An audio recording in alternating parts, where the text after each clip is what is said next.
What's up, people of the internet? Welcome back to another Health Revolution podcast. I don't even know if we are calling it a podcast, but today we're really excited because we got a special guest here, someone who's out there pretty much every day working, as you were saying, 120 hours a week, helping athletes get back to the game, getting them stronger. Um, Joining us is our Austin Spurs head athletic trainer, right? Physical therapist, Dr. Yep. Sean O'Gara. He Thank is you. Thank a you. he's a Springfield graduate, my former classmate, someone who has built his career around high-level sports, athletes, rehab, and performance. So today we're going to dive into his journey into sports PT, the realities of like working with athletes, return to sports, advices, where futures of sports rehab is heading towards. If you're an athlete, a rehab professional, or someone that's passionate about movement, this is an episode just for you, so you don't want to miss out.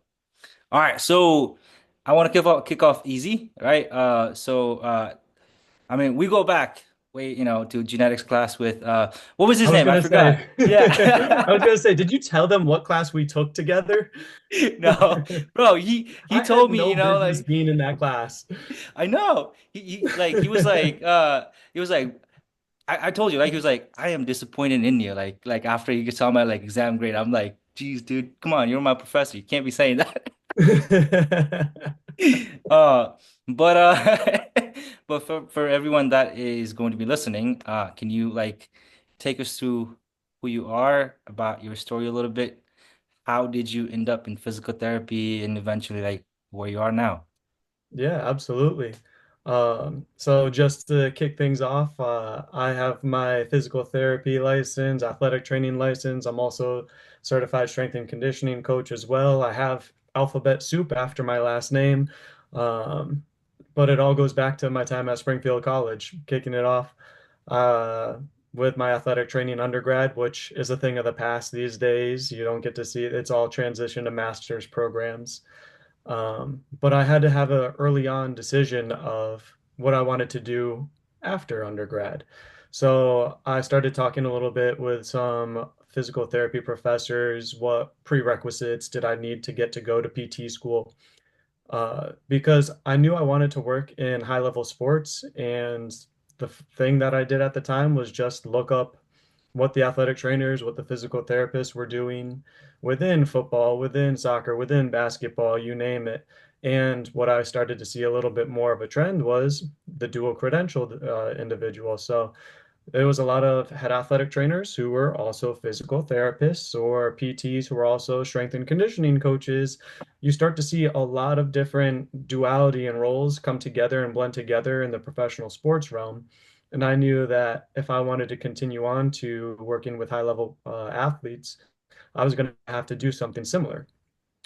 I really found that my interests in athletic training aligned with rehabbing athletes. That was like a particular interest of mine in the classes that we had taken.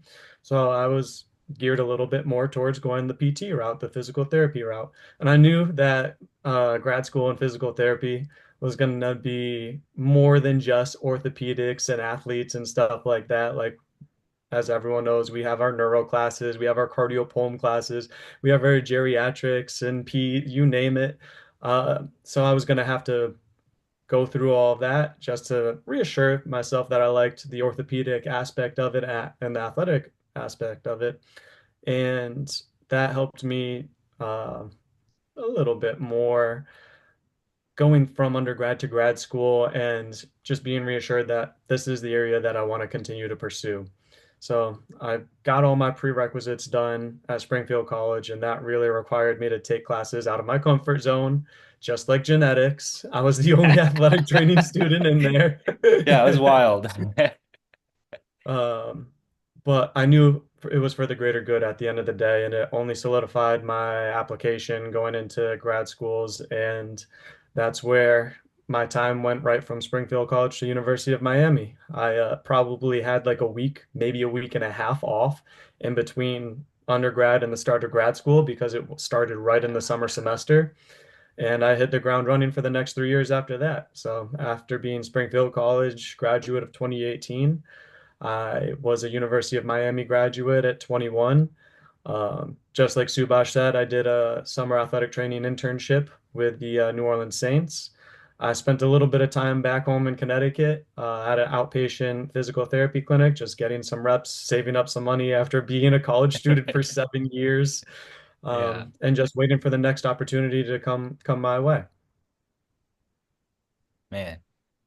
That's Cool. that is quite a journey, man. Like, uh, dude, why you Miami? Springfield College, I know at that time had like a AT-PT like a dual major there too, didn't they? Like while you were trying to look for it, Yeah, so I had transferred into Springfield College for my sophomore year, right? which was kind of rare for athletic training majors to begin with. But because I was a transfer in, I wasn't able to enroll in the dual credential. Like you had to do that from year one. So that's why I Uh, wasn't able to go into that. But ironically enough, University of Miami was the only one outside of Massachusetts, the only PT school outside of Massachusetts that I had applied to. And I did the in-person interview and I saw myself there. Like it was amazing. The facilities were nice, the campus was nice. It was sunny. I wouldn't have to walk to class in 10-degree weather and for sure. snow. So yeah, there were a lot of enticing factors. And also have to add like so the faculty there, like I did a lot of research when it came to um like who would be teaching me, who would I learn from, and the sports physical therapy, like the residency that they had there, a lot of the faculty had connections within professional sports, high level performance facilities. So that also I took into consideration when it came to like finding a mentor, like who do I want to learn from? Is it the people that have already been there, done that? Right. Absolutely. So I just saw that my goals aligned a little bit more with the faculty there. Yeah. Cool. Yeah. So I'm going to come in here next with a question for you, Sean. Um, so when did how'd you get that internship you said with the Saints, right? And that was 2021, just trying to catch up with the timeline here. Um, yeah, how'd you go about getting into that? Just shot your shot or anything? It was a very unique circumstance, I would say, because I didn't get that until I found out I didn't get into some sports physical therapy residencies, which I can tell a whole nother story about. Because in PT school, I was gung ho. I'm gonna go to a sports physical therapy residency. That another thing that a lot of PTs that work in high level athletics have is the SES. Yeah. So my third year of PT school, I did all the studying early, took the NPT early, all that good stuff, and it just came down to like the decision day that they had. And it was the cycle during COVID where there were no in-person interviews. I sat behind my laptop and did a lot of Zoom interviews and had admissions or admitted students or like not admitted, but like the final candidates interviews and all that stuff. Um and I was like, I'm gonna do this. Like this is the next step for me. Like I foresee myself doing this. I've networked a lot. I have a great resume, X, Y, and Z. And I sat there on the admission day, waited for my phone to call. And I got a phone call. Well, I got phone calls around like 8, 9, 10 o'clock at night. And they were all to say, sorry, we've offered the position to someone else. You're a great candidate, but better luck in the next year, or we hope you have the next opportunity come your way. So I'm a strong believer in the right opportunity finds the right person because a lot of people that do go to sports residencies end up asking me how I got my foot in the door and how I've gotten to do the things that I do, but I'm not an SCS or I never went to a sports residency. So I'm kind of like trailblazing my own path a little bit, where that's one of the most common routes is a lot of new grads, young professionals are going to build their foundation with athletes getting direct access to these Division I professional athletes at sports physical therapy residencies. But then breaking into the professional realm outside of residency is a little bit harder, a little bit different. So Do you think definitely a unique path. yeah, do you think like being, I like how you're saying like sports PT, right? If you want to work in a sports like that was a thing. And like and I know that we talk about a lot like residency, like even the impact of residency in itself, right? Do you think it's worth it? Like or like you were Everyone saying, has like different goals. I'm not going to get polarizing here because it's worth it for some people and it's not worth it for others. like It depends at the end of the day.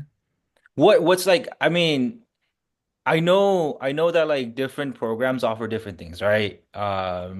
Like I like to me personally, I feel like I don't want to go off track on it, and I feel like I'm kind of veering off towards like slightly different conversations, but like it it almost doesn't feel like it's worth it unless, like the programs that you're getting into gives you like a really good opportunities to work with like high level athletes in a direct patient one-to-one care that you get that experience for like whole year and a half because it's that's usually how long the sports residency programs is, right?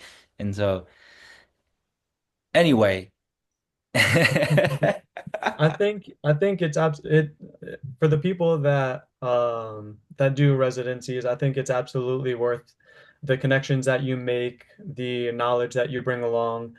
I think a trend is that residencies are starting to look for not the fresh graduates that just went from their NPTE to starting a residency, but like the people out who are out 1 or 2 years, getting their feet underneath themselves in the clinic a little bit, but still working on their critical thinking skills. I'm a young professional just like y'all. I don't know everything. And even if you go through a residency, you're not going to know everything. Like you right, can't see every single knee condition, every single hip condition. You can read about them, but there's nothing like going through the reps themselves in the clinic versus seeing like what the patients are actually in clinic and a textbook. So right, it, I can't speak for every single residency saying they're all worth it or not worth it. I think it comes down to the individual, their for sure. circumstances, their goals, and everything like that. But to go back to Matt's question, so that day that I had found out, I didn't get the sport. I didn't get. I think I applied to four. I didn't get a spot at any of those four. A mentor of mine had reached out to me and said, "Hey, like, did you end up getting those?" And I had shared that I hadn't and was kind of surprised, but at the same day, it's like, all right, like I was gung ho. This is what I was going to do for the next year, year and a half. Yeah. I took the NPT early. I can work. What am I going to do after graduation? And a good friend of mine who his name is Eric. He reached out to me from the Saints, and we had been talking about what opportunities were going to come up in sports. And he had mentioned he was an ATPT with the Saints at the time. He had mentioned that they had one more opening for an intern over the summer, and I was the only ATPT to do a residency. There's other athletic trainers, and there were some like AT students because NFL internships can open up to different levels of clinicians. And I had a pretty quick turnaround when it came to graduating. I think I had maybe like a month and a half off before joining them for the internship, but it was super last second, came together because I found out I wasn't going to be in a residency, and it came down to a little bit of networking, like who you know. Um, and Eric had mentioned to me that like he had been through a similar process. He was in an earlier cohort of applying to sports residencies, but didn't get one himself, and he still worked as an ATPT in the NFL. So they're not a must-have for everyone to work in professional sports, but definitely a good way to get your foot in the door. Yeah. So a lot of people have to apply to those in like the fall before like the next summer, and I was fortunate enough to go through everything fast tracked at the end of the spring to start in the summer. Yeah. How'd you get to know you said Eric from the Saints? Just networking, going to conferences, like you name it. I like to be pretty involved past the classroom, and I think that's where a lot of the legwork comes down to. Um, like the small world of professional sports. You meet a lot of cool people at these conferences. You volunteer. Like these are the people that are passionate about their career. They're investing not only their free time, but all their energy and effort, like outside of these crazy hour jobs. And they're going to volunteer and going to conferences, getting CEU units, going to lead different discussions, you name it. So like I found a lot of good connections and networking opportunities at conferences, whether it be the APTA, whether it be the NATA, whether it be a state conference, whether it be a regional conference, like you name it. I was pretty involved in the student athletic training realm, and then when I went to PT school, the PT student realm, and that only translated to my early professional career, where it helped open a lot of doors for me as you meet a lot of people going to these conferences, seeing the same faces over and over, and building relationships with people at all aspects all across the country. Yeah, that's really cool, man. I actually had figured, not necessarily looking at your credentials, but you said you had alphabet soup. I had figured you were SCS. I didn't know you weren't. But that's cool that you were able to kind of break in. Um, for people who, You didn't even read them all. yeah, too many. It's overwhelming. Are you aware of any people who are in sports who maybe say are PT, maybe they have CSCS, but they don't have AT, or is it kind of like AT is kind of a non-negotiable? Yeah, so definitely a bigger trend in professional sports are teams having sole physical therapists who are also either data scientists, strength and conditioning coaches, you name it. Like the San Antonio Spurs have two amazing physical therapists who are not athletic trainers, and I see that trend growing a little bit more each off season. So it's definitely a job available, but uh, you typically have a pretty good extensive career in physical therapy. It is not the fresh new grads. It is people who are damn good at what they do and very Yeah, smart. yeah. You aware of the Celtics have an opening right now that we could,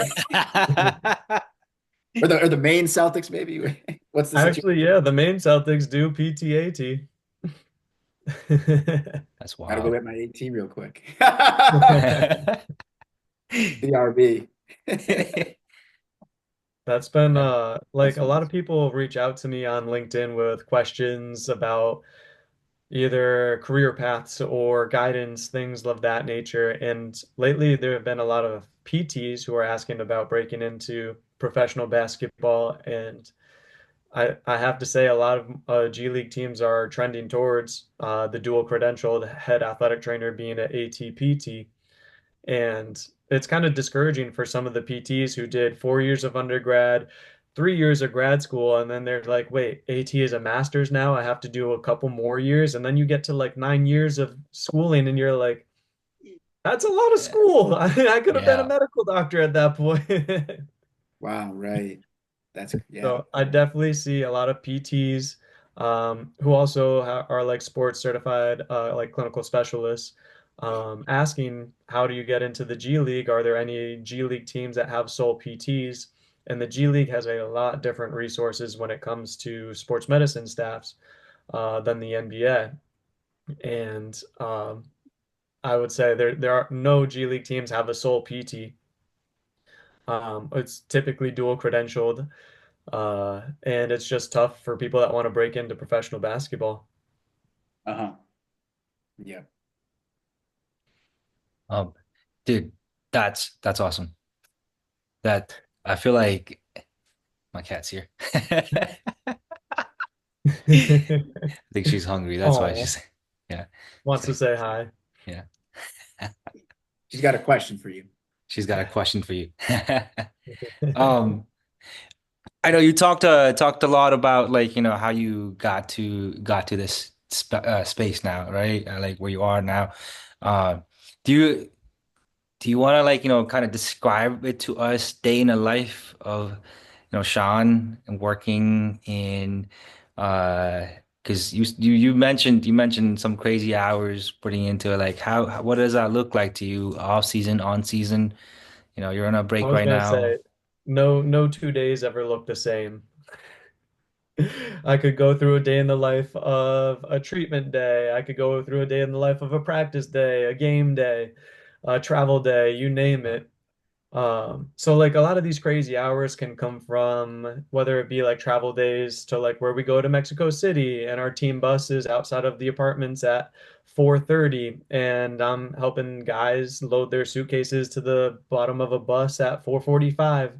We leave for the airport at 5 and we don't get to Mexico City maybe till like 2 or 3 in the afternoon. And then from there, we either drop our stuff at the hotel and go to a practice facility and get shots up, or if it depends on what we've had the day before and like a lot of game loads and managing intensities and whatnot.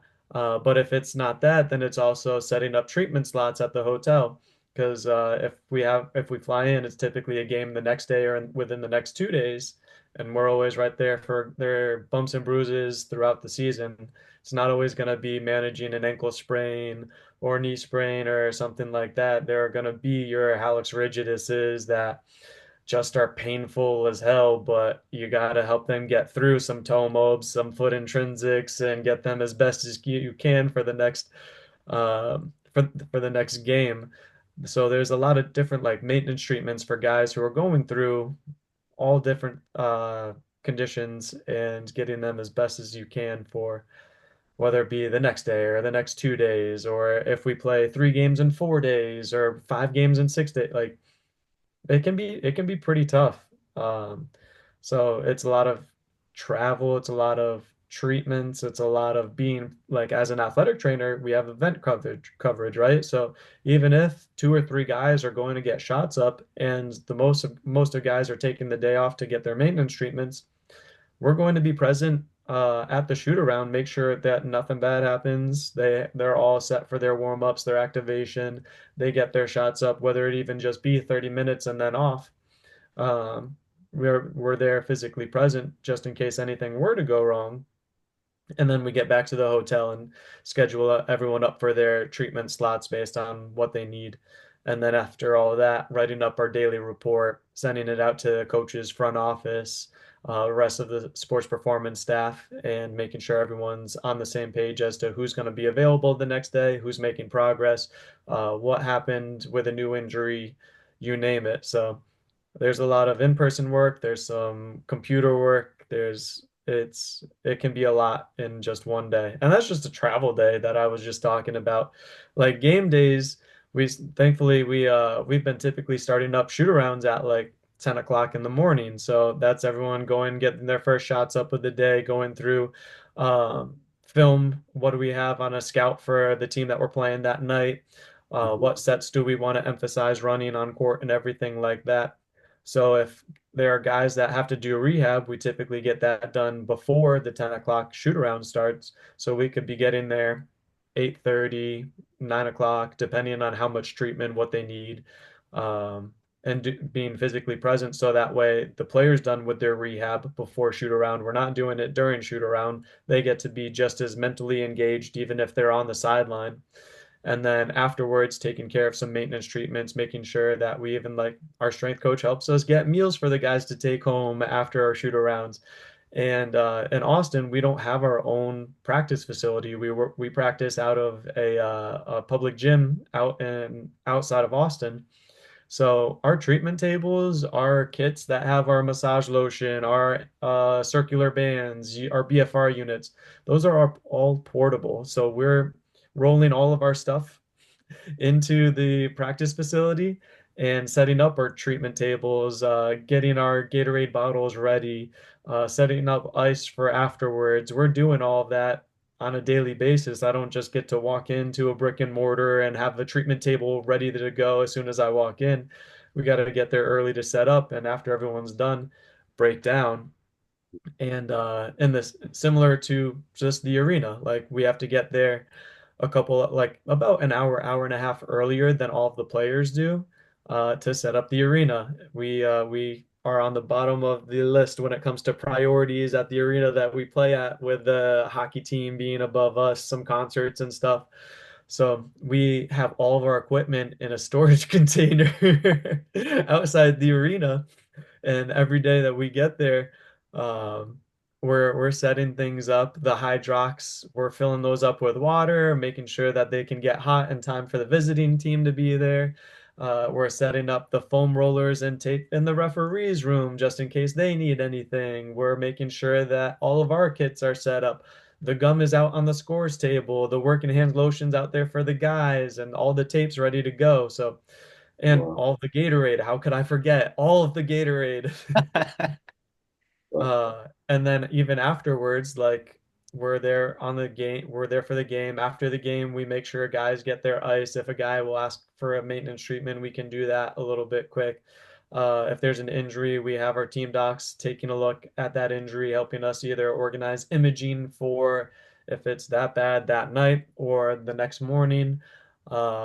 Then also making sure once all the players are out, we're breaking down the facility. We are packing up all of our tape. We're packing up the rest of the Gatorade. We're bringing it all down to the storage container. So I might get to the arena at 2:45, 3 o'clock in the afternoon, and I might not leave until 11:30, 12 o'clock at night. And that's just for the game. That's not even the practice or shoot around that I was telling you about in the morning with the rehab that we had right before it.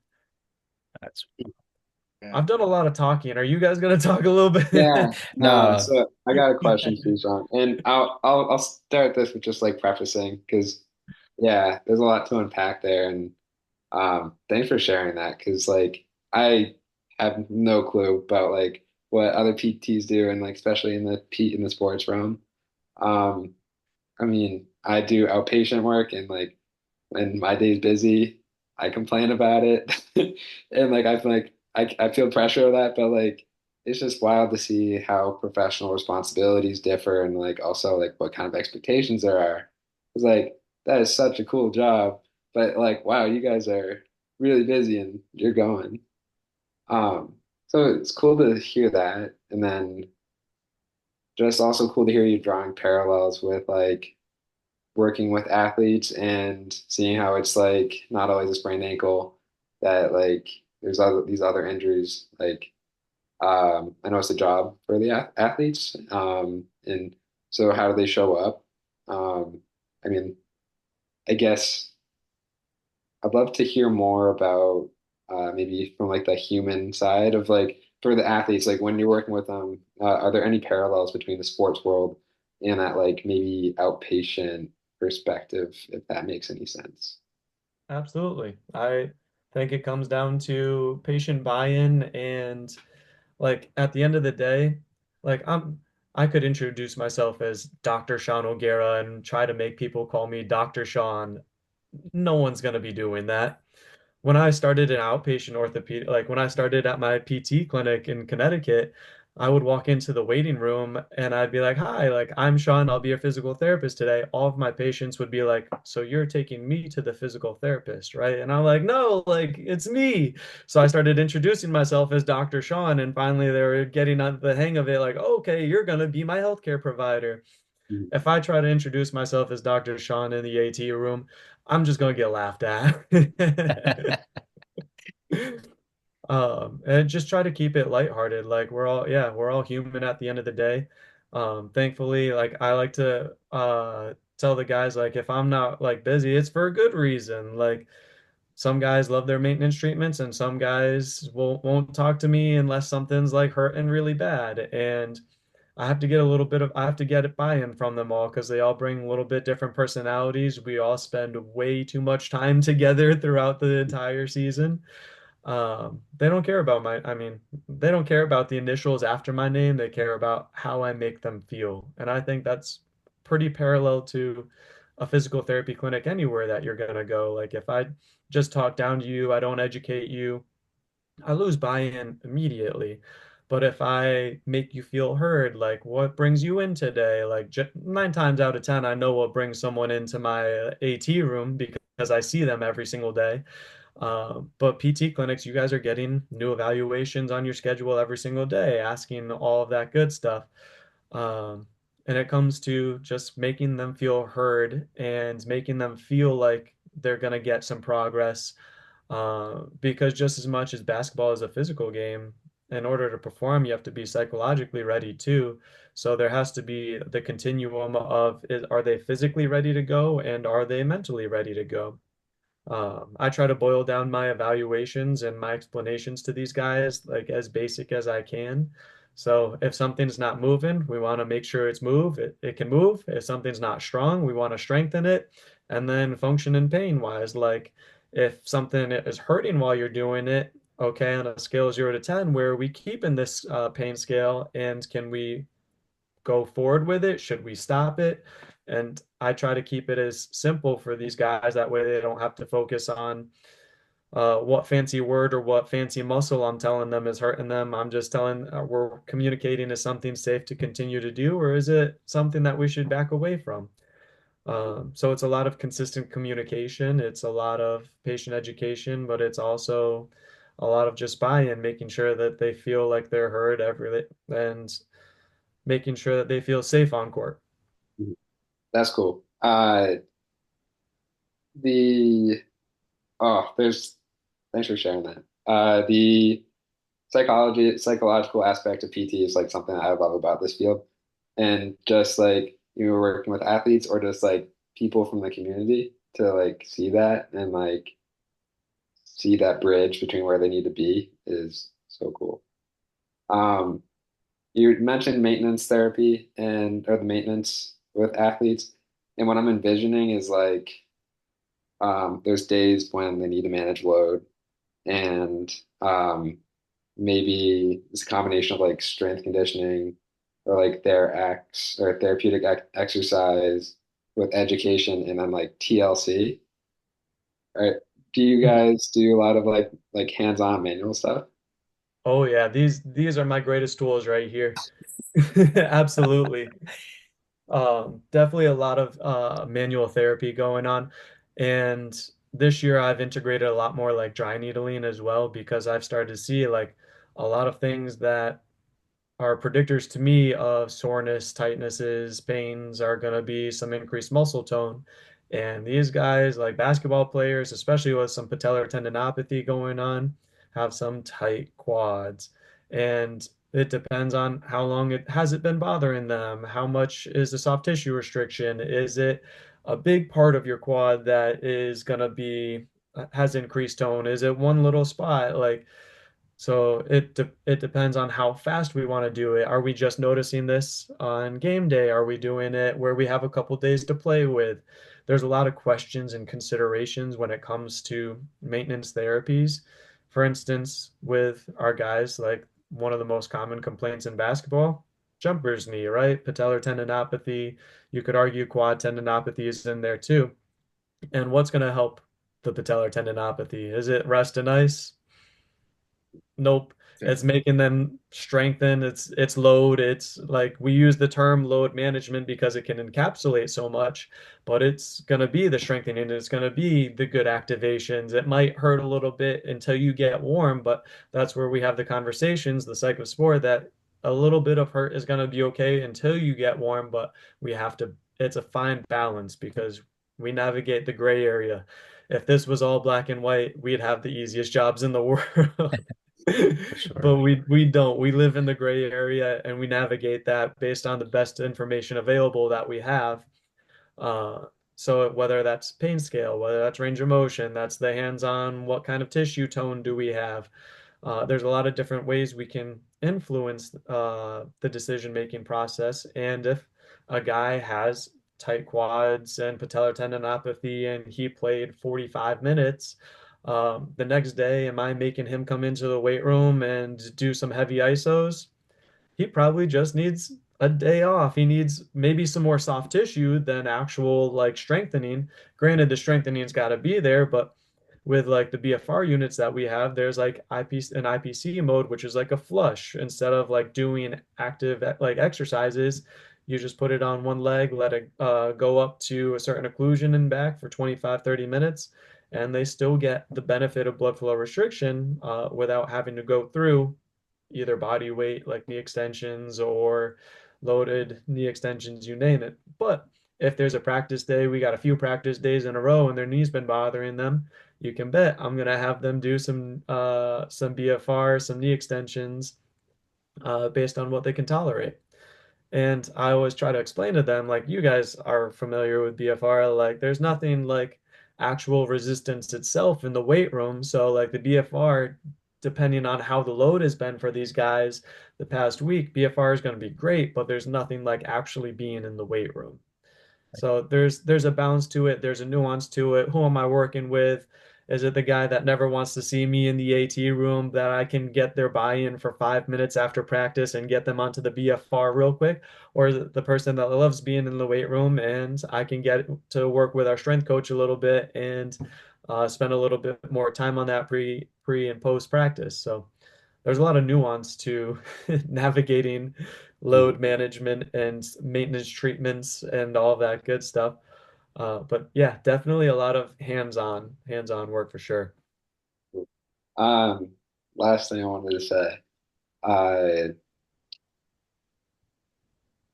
just listen to you talk about like the patients you're working with makes me think about like the clients I see during the day, and I can tell you that like I think I see maybe 15 to 20% of my caseload is like athletes.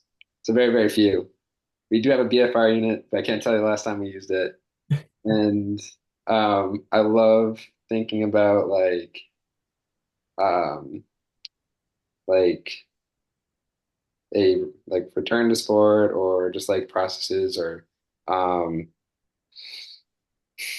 load management, like all of the process, all those things that you kind of like have to balance. Like everybody's so different. It gets, I guess it gets tough, but I think that's one of the areas where PT gets really interesting. Like I think where we can offer good value with like if we're educated and we like spend time like going through that, like I think there's a lot of value in that. And it's so cool because it's like not something you're gonna get right out of PT school. Yeah, absolutely. Um, we get to work with some of the Delphi units, which are like they automatically calculate the occlusion pressure for upper and lower extremity, and they are fantastic to use. They're portable and easy to bring right off the training table into the weight room and stuff like that. So definitely a newer therapy for sure. Like it's not something that's been in PT clinics for years and years and years. So a lot of research is coming out with a lot of benefits to it. So if it's something that it's just I don't want to say just another tool in the toolbox, but it's a great tool to have in the toolbox. It's not right for everyone, but the people that it is right for, it has some great benefits. What's like your so like obviously we go like scheduled treatments, right? We're all used to 30 minutes, 30 minutes, 30 minutes, 30 minutes. I guess just maybe take us into a little bit of that. Is it like these people just walk in randomly and you're like, oh, you got to treat them. Sometimes you're treating like four people at once, and sometimes it's dead or Yeah, thankfully we do not run into that problem. I don't have set like I'm gonna be in the AT room from 12 to 2 o'clock. Come in whenever you want because then I'm gonna get four people that come in at 5 minutes until the end, and I'll say that this has been hurting, that's been hurting, and they want this checked out. So I learned my first year that I'm not setting treatment hours at 8 a.m. after the day after a game because the best thing for these guys is going to be sleep. You, no matter how much therapy I do with them, you're not going to give them any physical therapy that equates to the 8 hours, 9 hours of sleep that these guys need. yeah. So we schedule these treatments in the afternoons. So like the day after a game, our earliest treatments are probably going to be 11 a.m. And then depending on what some of the guys prefer, we have opened it up to 10:30, but they can also go to like 1, 2 o'clock in the afternoon. And typically for about 45-minute sessions. So I know that varies a lot from provider to provider, team to team. Um, that can be 15, it can be 30, it can be 45. Some guys need a little bit more, some guys need a little bit less. It depends on the day, but our standard time slots that we schedule will be a 45-minute slot for guys. And that's typically been like pretty effective with what we need from the hands-on stuff to any therapeutic exercise to guiding them to being in the weight room if they need to. Um, and we don't feel rushed with that, but it's enough time to make it worth guys leaving their apartments, coming in for treatments and going back. Like it that's been our sweet spot. Yeah. Yo, I want to shift gear a little bit, okay? So I want to talk about some of the current challenges, trends in sports PT, right? Or sports in general. So, what are like the biggest challenge you're seeing in athletes today? Like whether it's like training habits or like recovery or mindset. Well, I get to work with a pretty unique population that the players that we work with are selected by our front office and don't have like the red flags like that per se. Right. I mean, not everyone's going to be 100% motivated every single day. You're going to have some guys who maybe hit a rough shooting stretch and don't play as many minutes, and their buy-in's a little bit less, but you kind of read the room when it comes to that kind of stuff. Um, Mental performance is definitely on the forefront of like things that you want to prepare guys for. So having our team psychologists, psychiatrists available for these guys, and that was a newer aspect for us this year, as the NBA is trending to having those resources more and more available. I would say a tougher part of that is getting guys to buy into that per se, Mhm. because a lot of guys late teens, early 20s. Nah, I'm good, I'm good, even when you can see that they might be struggling a little bit. Therapy is fantastic. It doesn't even have to be seen as a weakness or a maintenance or anything. Just Right. go talk and get your thoughts out to someone. Like that's an incredibly healthy outlet. And I'm not like, as much as I hear these guys complain and talk through them, and I'm there in the AT room with them a lot, I'm not the sole resource for that. So if I ever see anything like that come up that might warrant a referral, I definitely guide the conversation to that. But it's got to be a little bit more of a sensitive one, because you never Yeah. want to feel like you're accusing someone. You never want it to come off as um, like yeah, I guess just in that sense, you never wanted to come off as like Yeah. you need this, my man. Like you want to guide them as like, hey, like we have a resource available. It's fantastic. Like um, I would say that's just a newer trend that I think should become more and more accepted within the AT room, within the sports performance staff, that might be underutilized, at least that I've seen, when there's so many potential benefits to it. Right. Um, Yo, talk about like the challenges like you're talking about, right? Do you ever like run into this like scenario? Like I know we do a lot in like outpatient settings, like where they're like, "Oh, hey, you see this videos like, like they're doing this to fix, do you ever like run into those kind of scenarios where like you Instagrams or like TikTok has like this quick fix exercises like, and and athletes are like, "Yo, they're doing this." Right? Like, can I do that or something like that along the line?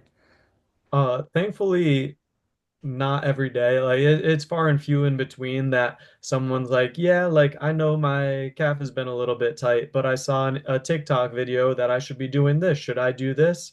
And like I we guide that conversation pretty easily, because I'll look at the video, I'll see what they're talking about, and I trust that they trust our guidance, our opinions on what is directly affecting them.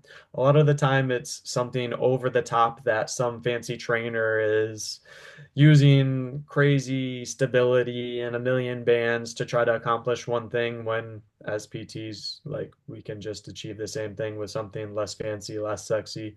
Right. So if we don't do the same crazy exercise, we're still achieving the same goals in a different way. So we kind of just relate it to, okay, like we know this has been bothering you. That's why we've been doing this instead of what you see on TikTok, and try to just relate it back to them, making them feel heard at the end of the day. You get like two or three a season. It's not very common, but at the same time, you can see who's partial to being on TikTok a lot and saying, "I For want to sure. try this," and we're like, maybe not. For sure. All right, Sean. So we want to respect your time and we really appreciate you being here. I want to give you like a closing question and then we're going to wrap up. Sounds perfect Um, to me. so we intended to do like a rapid fire section. We had a couple questions. I'm going to keep it to three questions, and I think they'll be easy. I think there's a lot to unpack where things are kind of we got like some great content to kind of listen back to, and um, yeah, just appreciate everything you kind of shared with us already. So, favorite ice cream? Ooh, peanut butter chocolate combination. Okay. Uh, Okay. from where, or is there a specific kind? So, because I'm back home, we have a ice cream like market that's like family owned, local to the area in Connecticut. So, Zen's ice cream is definitely one of my favorites. I will be hitting that up while I'm back home on vacation. But in Texas, I gotta stay loyal to the HEB brand. For those who know, they know. But HEB brand ice cream, HEB brand anything is fantastic. All right. Favorite exercise? Um, ooh, that's a hard one. Maybe like my first thought was like, oh, bench press because I just did chest day today, but that makes me sound stupid and regular like everyone else. No, bench press is great. You did your whole like International senior Chess Day, baby. you did your whole senior like paper on Nordic, man. I thought you were gonna say Nordic. Yeah, I had too much Nordics, too much. I can't go back. Okay. All right, last question. Um, don't have to answer if you don't want to.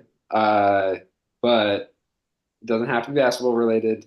But maybe outside of this Austin Spurs, do you have a favorite sports team? Well, my first NBA jersey ever was Ray Allen with the Celtics, so I have to Cool. stay true to my roots. Go Definitely the Boston Seas. Celtics, Ray Allen, back when he was on the team with Kevin Garnett and Paul Pierce.